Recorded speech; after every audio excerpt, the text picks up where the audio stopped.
প্রিয় দর্শক, Jayanta BD 71 YouTube channel থেকে আপনাদের সকলকে শুভেচ্ছা স্বাগত। দর্শক, গত 24 ঘন্টায় আমাদের বাংলাদেশে অনেক নাটক হয়ে গেছে রাজনৈতিক মঞ্চগুলোতে। তো এখন যে বিষয়টা দাঁড়িয়ে, যে বিষয়টা নিয়ে একজন নায়কের হিসেবে আমার মনে হলো দুটো কথা আমি নিজে থেকে নিজেই বলি, কে শুনলো না শুনলো সেটা আমি খুব একটা প্রধান চিন্তিত নিই। দর্শক, আমি যেটা বুঝলাম, যেমন কনক সারোয়ার ভাই উনি ইউটিউবে বললেন যে ডক্টর মোহাম্মদ ইউনূস স্যারের সঙ্গে তিন বাহিনী প্রধান গতকালকে বেয়াদবি করছে। তারপরই ছাত্র উপদেষ্টারা নাইট সহ অনেকেই গেছেন তাকে বোঝাবার জন্য, কারণ ইউনূস স্যার পদত্যাগ করার সিদ্ধান্ত প্রায় নিয়েই ফেলেছিলেন, কিন্তু কথাটা চাপা দিয়ে রাখা হয়েছিল। তারপর আজকে পর্যন্ত পরে বিকেল নাগাদ তাকে অনেকভাবেই বুঝিয়েছে ছাত্র এনসিপি ছাত্ররা, ছাত্র নেতারা, অন্যান্য জায়গা থেকে বোঝানো হয়েছে। এইভাবে আপনি এই আওয়ামীপন্থী কিছু লোকের হাতে পা দেবেন। আসলে কি বিষয়টা ওই ঘুরে ফিরে আওয়ামী আর ইন্ডিয়া এই প্রসঙ্গটা আসেই। তাদের একটা তৈরি ফাঁদ, এটা তো ক্লিয়ার। তিন বাহিনীর প্রধান তো শুরুতেই বলছে যে বুকে পাথর চাপা দিয়ে তিনি ইউনূস স্যারকে মেনে নিয়েছে। ওদিকে আছে রাষ্ট্রপতি সাহেব চক্ষু। তা ওনারা দুজন থাকা অবস্থা একটা দেশ ভালোভাবে চলে কীভাবে, এইটা তো ইউনূস স্যার বুঝবেন। আর তার চেয়ে আরেকটা অনেক বড় ব্যাপার, পিনাকি দাদা, ইলিয়াস হোসেন আর কনক ভাই, তারা তো শুরু থেকে বলে আসতেছেন যে অন্তর্বর্তীকালীন সরকারের উপদেষ্টা মণ্ডলী, তার মধ্যে বেশ কিছু ভাইরাস আছে। ইউনূস স্যার তো সেভাবে শোনেন নাই। এখন উনি বলতেছেন কাজ করার উনি পরিবেশ পাচ্ছেন না, তাকে কাজ করতে দেওয়া হচ্ছে না।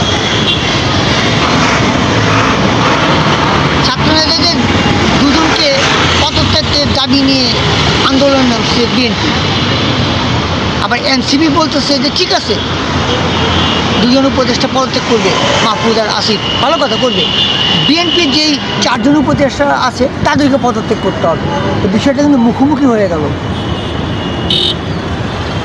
আসলে কি বিষয়টা যে এখন সেনাবাহিনীর তরফ থেকে 626 জনের তালিকা প্রকাশ করছে, তাদেরকে নাকি আশ্রয় দিয়েছিল সেনাবাহিনী, তাদের জীবন হুমকির মুখে ছিল, তাদের জীবন নাকি সংখ্যা ছিল। এইসব নাটকের কোনো মানে আছে? মানুষ যেগুলো বোঝে না, সেনাবাহিনী ভাইদেরকে বলতেছে মানুষকে এগুলো বোঝে না ভাই, আপনারাই খালি বোঝেন। 14, 18, 22 তিনটা নির্বাচনে যে নাটক, যে নির্লজ্জতা হয়েছে, তখন যেসব সেনা অফিসাররা ছিল, সেনা তারা তো এখনও আছে নাকি? এটা কি চিৎকার করে বলা কিছু আছে? তারা তো এখনও আছে। তারা কি শেখ হাসিনার কাজ করতেছে না? করতেছে তো। আজকে সংবাদ সম্মেলন করে সচিবালয়ে আওয়ামীপন্থী দোসরদের একটা তালিকা প্রকাশ করা হচ্ছে। আজকে 10 মাসের শেষ পর্যায়ে এতদিন একটা বন্ধ ছিল কেন? আজকে গণ অধিকার পরিষদ 2 ছাত্র উপদেষ্টা পদত্যাগ দাবি করতেছে, কিন্তু ইউনূস স্যারকে তার সমর্থন করতেছে। ইউনূস স্যার ইন্টারন্যাশনাল খেলোয়াড়, এটাও তারা স্বীকার করতেছে, তাকে প্রয়োজন তাও স্বীকার করতেছে। ভারতের এগেনিস্টে আমাদের দেশকে স্টেবল করতে হলে ইউনূস স্যারের কোনো বিকল্প নেই। এই মুহূর্তে নির্বাচন করে যে গলা ফাটাই দিচ্ছে কয়েকটা দল, আগে তারা কোথায় ছিলেন? 14, 18, 22 তিনটা নির্বাচনের সময় তো ইন্ডিয়া থেকে কোনো রকম কথা বলা হয় নাই, হাসিনাকে সমর্থন দিয়ে গেছে। আর এখন এই দলগুলো উৎসাহিত নির্বাচন, অর্থাৎ নির্বাচন দিয়ে জেনতেনভাবে আগেকার নর্দমার পচা করা সংবিধানটাকে বহাল রাখা, যাতে ওই সংবিধানের আওতায় আবার আরেকটা ফ্যাসিস্ট পয়দা হয়। বাদ দিলাম হাসিনাকে সাইড করে রেখে ইন্ডিয়ান টার্গেট এখন আওয়ামীকে নতুন ফর্মুলায়, মানে পুরনো মত নতুন বোতলে। এইসব নাটক আর কত এইসব নাটক? এই 4-5 দিন আগে আমার এক সঙ্গের এক ভাই আমাকে বলতেছে যে শেখ হাসিনার গোষ্ঠী সুতা মেরে ফেলছে, সেইখানে সেই শেখ হাসিনা এসে আমাদেরকে বলবে আমাদের উন্নয়ন ঘটাবে সে, আর এটা আমাদেরকে বিশ্বাস করতে হবে। আমরা যাবো কেন শেখ হাসিনার কাছে? শেখ হাসিনা তো চাইবেই আমাদের ক্ষতি করতে, স্বাভাবিক। আমি হলে কী করতাম ওইটি হিসেবে আমি ভাবি একটু। হাসিনা জায়গাটা আমি আমার নিজেকে বসাই, তাহলে তো ক্লিয়ার হয়ে যায় সে দেশ নিয়ে কী ভাবে, এই দেশের জনতা কতটুকু উপকার সে মনে মনে পরিকল্পনা করতে, এটা বোঝাই যায়। আরেকটা বিষয় প্রিয় দর্শক, মনে করি আমার হাতের এখানে একটা টিউমার হয়েছে ছোটো, আস্তে আস্তে বড়ো হয়ে গেল, এখন এটা অপারেশন করে আমাকে কাটতে হবে। তো অবশ্যই আমাকে ইঞ্জেকশন পুশ করে অবশ করতে হবে। অবশ করার পর এটা কেটে ফেলার পর মেডিসিন দিয়ে ডাক্তার যখন চিকিৎসক এটাকে ব্যান্ডেজ করবে 24 ঘন্টা বা 32 ঘন্টা তো আমার পেন থাকবে। তা আমি কি বলবো আমি আগেই ভালো ছিলাম? কিছু রাজনৈতিক নেতৃবৃন্দ, কিছু কর্মীরা বলে আমরা আগেই ভালো ছিলাম। এইটাতে আমি একটা উদাহরণ বুঝাইলাম। এখন আমাদের ওই সময়টা কাটছে, অপারেশন হয়ে গেছে, কাটা জায়গাটা এখন প্রসেস চলতেছে ডেভেলপমেন্ট। এখন কিছু পেন করবেই। 72-এর পতাকা সংবিধানকে বাদ দেওয়া নিয়ে এত ইন্টারেস্ট কেন কিছু রাজনৈতিক নেতাদের? কাহিনিটা কি? হালুয়া রুটি খেলে আপনারাই খাবেন, অন্য কেউ খালি মহা সমস্যা। আর আরেকজন বিএনপি শীর্ষস্থানীয় নেতা ওদিন বললেন কি বিএনপি ইস্যু করে দিলে এনসিপি সব নাকি বঙ্গোপসাগরে গিয়ে ভাসবে। বড় ভাই ক্ষমা করবেন, একটা প্রশ্ন করি, শেখ হাসিনার বলে কথা ছিল আপনাদের প্রস্তাবগুলো? থলিতে ছিল? প্রস্তাব ছিল না।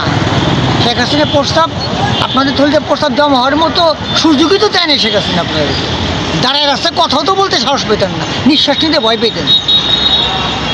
যে ছাত্রদেরকে গেল দিতেছেন, এই ছাত্ররাই কিন্তু ছাত্ররা, আমি বলতেছি জনতা ছাত্ররা, আমি কিন্তু এককভাবে কাউকে বলতেছি না, সবার সম্মিলিত প্রচেষ্টায়, সম্মিলিত রক্তের বিনিময়ে, অঙ্গহানির বিনিময়ে আজকের বাংলাদেশ। আপনারা সংসদে গিয়ে আপনারা সংবিধান সংশোধন করবেন, আপনারা বলতেছে, আপনাকে নির্দিষ্ট দলকে বলছে, কোন দলকে বিশ্বাস করবে এটা বলেন? 54 বছরে কোন রাজনৈতিক দল কোন উল্টায় রাখছে সংসদে গিয়ে, কোন বিশ্বাসের জায়গাটা রাখছে? আমি একজন নাগরিকের জায়গা থেকে বলতেছি, সংসদে গিয়ে আপনারা সংশোধন করবেন। এখন করলে প্রবলেম কি? আপনি তো করবেন, তা এখন করেন। এখন এই অন্তর্বর্তীকালীন সরকারের সঙ্গে জনতাকে নিয়ে সকল রাজনৈতিক দল মিলে বসে এই পতাকা সংবিধানটাকে সংশোধন করে এখন করলে প্রবলেমটা কোথায়? আপনারা আপনাদের নিয়ন্ত্রণ রেখে করবেন। এতে কি বোঝা যায় না যে ডাল মে কুচ কালা হয় কাবাব মে হাড্ডি হয়? এটা হিন্দি ভাষায় বললাম। এসব চালাকি তোমার বোঝে? এইসব না করে যদি সিনসিয়ারলি দেশে উন্নয়ন চান আপনারা রাজনীতিবিদরা, তাই বসেন সকলে মিলে, আগে সংবিধান সংশোধন করেন, সংবিধান সংশোধনের পরে নির্বাচনের কথা বলেন। শেখ হাসিনা রাইখা দেওয়া পতাকা সংবিধান দিয়ে নির্বাচন কয়দিন প্রথম? কিসের ভোট? কার ভোট? ওই আগেকার টিউনো, আগেকার জেলা প্রশাসক, আগেকার পুলিশ, এই তো সে আগেকার প্রশাসন, আগেকার নিয়ম নীতি, এই বাল নির্বাচন এগুলো। বাল নির্বাচন চাই না তো আমরা জনতা। আমরা চাই চাউলের দাম কমুক, আমরা চাই তেল 190 টাকা এখন লিটার দাম কমুক। ওটা করতে হলে আমাদের ডলারের দাম কমতে হবে।